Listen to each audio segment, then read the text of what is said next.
જેતપુર તાલુકા police સ્ટેશનેથી બધા પોલીસવાળા ઘરે આવે આપણે આપણા પટેલ સમાજના નેતાને ફોન કરી કે સાહેબ આ તો ખોટી રીતે હેરાન કરે છે, અમે તો કાંઈ એવું બોલ્યા નથી કે અમારી ઉપર એફઆઈઆર નથી, તો એ કેમ પોલીસવાળા ઘરે લેવા આવે? તો એ નેતાઓ એમ કહે છે કે ભાઈ અમને ઉપરથી પ્રેશર છે, અમે પક્ષ વિરુદ્ધની પ્રવૃત્તિ ન કરી શકીએ. બરોબર, તો તમે હવે યાદ રાખજો, તમે બધા હવે પક્ષ ભેગા જ રહેજો, સમાજ ભેગા ન રહેતા. ગોંડલની અંદર ચાલી રહેલા વિવાદની વચ્ચે બની ગજેરાએ સોશિયલ મીડિયાની અંદર ગત મોડી રાત્રે એક વિડીયો વાયરલ કર્યો હતો અને વાયરલ વિડીયોની અંદર એમને ક્યાંક એવી ગભરામણ હતી બની ગજેરાને કે ક્યાંક પોલીસ એની ધરપકડ ન કરી જાય, કેમ કે ગત મોડી રાત્રે એ બે ગાડીઓ બની ગજેરાના ઘરે પહોંચી હતી અને જેતપુર પોલીસ મથકે હાજર થવા માટેનું ફરમાન ફરમાવ્યું હતું. નમસ્કાર, આપ જોઈ રહ્યા છો ન્યૂઝરૂમ ને આપની સાથે હું છું પ્રદીપ.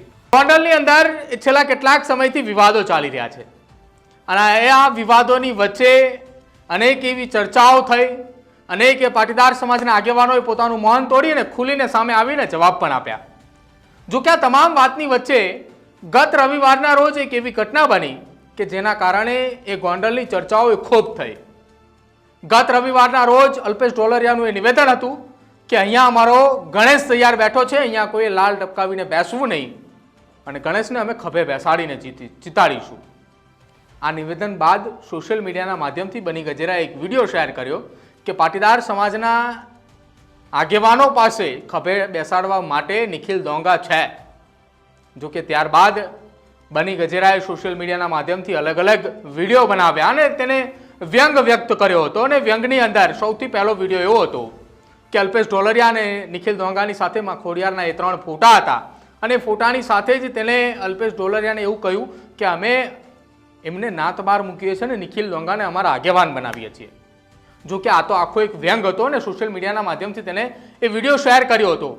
ત્યારબાદ પાટીદાર સમાજના એક આધેડ ઉપર હુમલો થવાની ઘટના બને ગોંડલના વાછરા ગામની અંદર અને એ વાછરા ગામની ઘટના બનતાની સાથે જ ફરી એક વખત બની ગજેરાએ એક વ્યંગ ધારણ કરી અને તેને સોશિયલ મીડિયામાં વિડીયો મૂક્યો હતો. જો કે આ આખા વિવાદોની વચ્ચે બની ગજેરાને એવી ભીતિ હતી કે ક્યાંક ને ક્યાંક એ પોલીસનું ફરમાન તેના સુધી પહોંચશે અને તેને ઉઠાવી લેશે. જો કે આખી આ ઘટનાની અંદર ગત મોડી રાત્રે બની ગજેરાના નિવાસસ્થાન ઉપર 2 પોલીસની ગાડી પહોંચી હોવાની વાત એને સોશિયલ મીડિયાના માધ્યમથી એક વિડીયો શેર કર્યો હતો અને તેને કહ્યું હતું કે મારા ઘરે 2 પોલીસની ગાડી આવી છે અને સાથે કોઈ ધારાસભ્ય સાથેની વાતચીતમાં પણ તેને જણાવ્યું.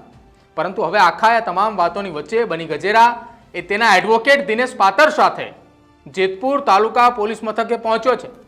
જે ગત મોડી રાત્રે 2 ગાડી તેના નિવાસ સ્થાને પહોંચી હતી, તેના ઘરે પહોંચી હતી, એ માત્ર ને માત્ર તેને એવું ફરમાન આપવામાં આવી હતી કે આવતીકાલે તમારે જેતપુર તાલુકા પોલીસ મથકે હાજર થવાનું છે. હવે કયા કેસની અંદર હાજર થવાનું છે, કઈ ઘટના સંદર્ભે હાજર થવાનું છે, એ તો હજુ સુધી કોઈ સામે નથી આવ્યું. પરંતુ અત્યારે બની ગજેરા એ જેતપુર તાલુકા પોલીસ મથકે પહોંચ્યા છે અને સાથે જ તેના એડવોકેટ પણ તેની સાથે છે. હવે ચર્ચાઓએ અનેક વેગવંતી પકડી છે અને એ વેગવંતી ચર્ચાઓની વચ્ચે ગતરોજ જે બની ગજેરાએ સોશિયલ મીડિયાની અંદર વિડીયો વાયરલ કર્યો હતો જેમાં એને ક્યાંક ભીતિ વ્યક્ત કરી હતી કે પોલીસે તેને ઉઠાવી જશે અને થયું પણ એવું કે ગત મોડી રાત્રે 2 પોલીસની ગાડી આવી હતી. એ ગાડી આવ્યા બાદ હવે એ જેતપુર તાલુકા મથકે જ્યારે પોલીસ મથકે પહોંચ્યા ત્યારે બની ગજેરાને એવી પણ ભીતિ હશે કે ક્યાંક હું એકલો ગયો અને અટકાયતી પગલાં લેવામાં આવે તો. એટલા માટે એ તેના એડવોકેટ દિનેશ પાતરની સાથે ત્યાં પહોંચ્યા છે. દિનેશ પાતર પણ તેમની સાથે દેખાય છે અને હવે એ ચર્ચાઓએ જોર પકડ્યું છે કે કયા કારણોસર તેને જેતપુર તાલુકા પોલીસ મથકે બોલાવવામાં આવ્યો, એવો કયો ગુનો છે કે જેના કારણે તેને બોલાવવામાં આવ્યો. બીજી તરફ ચર્ચાઓ એવી પણ વેગવંતી બની છે કે ગુજરાત રાજ્યના ડીજીપી વિકાસ સહાય દ્વારા જે નિર્દેશ આપવામાં આવ્યો હતો કે જે કોઈ પણ ગુનેગારો છે એ તમામ ગુનેગારોની લિસ્ટ બનાવવામાં આવે અને તેમને પોલીસ મથકે બોલાવવામાં આવે, કાયદાનું ભાન કરાવવામાં આવે કે ફરી એક વખત આ પ્રકારની કોઈ ગુનામાં તેઓ સંડોવાયેલા છે કે કેમ. તો એક એવી પણ ચર્ચા છે કે આ આખી વાત હેઠળ બની ગજેરાને ત્યાં પોલીસ મથકે બોલાવવામાં આવ્યો હોય અને એટલા માટે ત્યાં હાજર થયો અને સાથે એડવોકેટ પણ લઈને ગયા.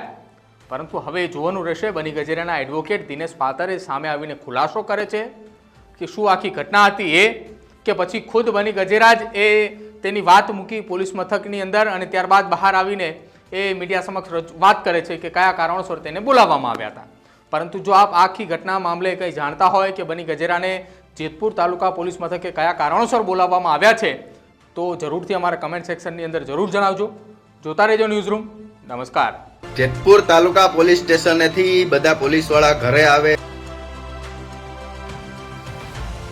આપણે આપણા પટેલ સમાજના નેતાને ફોન કરી કે સાહેબ આ તો ખોટી રીતે હેરાન કરે છે, અમે તો કાંઈ એવું બોલ્યા નથી કે અમારી ઉપર એફઆઈઆર નથી, તો કેમ પોલીસવાળા ઘરે લેવા આવે?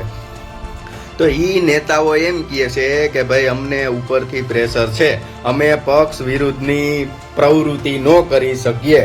બરોબર, તો તમે હવે યાદ રાખજો, તમે બધા હવે પક્ષ ભેગા જ રહેજો, સમાજ ભેગા ન રહેતા.